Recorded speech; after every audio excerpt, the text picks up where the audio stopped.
ბათუმში რეგისტრირებული 132,267 ამომრჩეველი ქალაქის მერს 12 ივლისს აირჩევს. მოსახლეობას არჩევანის გაკეთება ნაციონალური მოძრაობისა და კოალიცია ქართული ოცნების მერობის კანდიდატებს შორის მოუწევს. მეორე ტურისთვის ასამი საარჩევნო უბანი და კომისიის 1329 წევრი იმუშავებს. იმ წევრებს კი, რომლებმაც 15 ივნისის თვითმმართველობის არჩევნებზე მკაცრი გაფრთხილება მიიღეს, უფლებამოსილება შეუჩერდებათ და მათ კონკურსის წესით შერჩეული ახალი წევრები ჩაანაცვლებენ.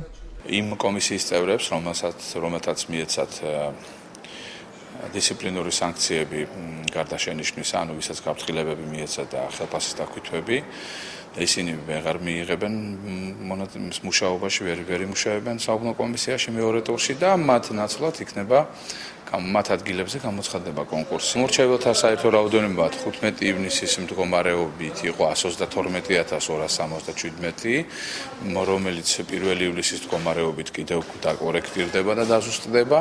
თვითმმართველობის არჩევნების მეორე ტური გაიმართება ხულოსა და ქობულეთის მუნიციპალიტეტებშიც. ხულოს მოსახლეობა თავის არჩევანს ქართული ოცნებისა და პატრიოტთა ალიანსის გამგებლობის კანდიდატებს შორის გააკეთებს. ჩვენ ხულოს საოლქო საარჩევნო კომისია ზადავართ მეორე ტურისათვის, ანუ შემოტანილია ინვენტარები, არის საკანცელერო ნივთების უკვე დანაწილდება უბნებზე, არის 54 უბანი და შესაბამისად შეუდგებიან მუშაობას. რაც შეეხება სიებს, ახალი სიები იქნება გადმოგზავნილი ცენტრალური საარჩევნო კომისიებიდან და შესაბამისადაც იქნება დაბეჭდილი შესაბამისი ბიულეტინები. პროტესტის მიზეზი გახდა არჩევნების მეორე ტურის თარიღი. ნაციონალურ მოძრაობაში თვლიან, რომ ცესკომ ვადები დაარღვია. 79 ოლქში კი აცხადებენ, რომ ცესკო უფლებამოსილია მეორე ტურის შემაჯამებელი ოქმის გასაჩივრების ვადის ამოწურვიდან 3 დღის ვადაში დანიშნოს.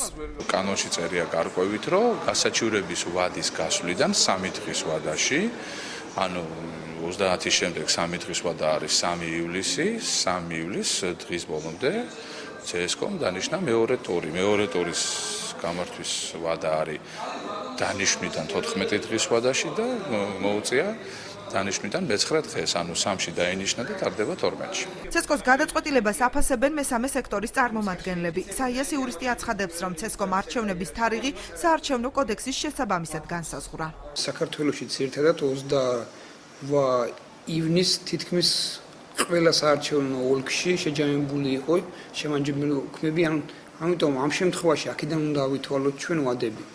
ის რაც გააკეთა ცენტრალურმა საარჩევნო კომისიამ, რა თქმა უნდა, ამას მოქმედი კანონმდებლობა ამის უფლებას ნამდვილად აძლევდა და პირადად მე ვფიქრობ, რომ საარჩევნო კომისიას ცენტრალურ კანონმდებლობა არ დაურღვევია. უკვე ცნობილია ახალი მოწვევის საკრებულოების პირველი სხდომების თარიღიც. ცესკოს გადაწყვეტილებით თვითმმართველობის ახლად არჩეული წევრები 14 ივლისს შეიკრიბებიან.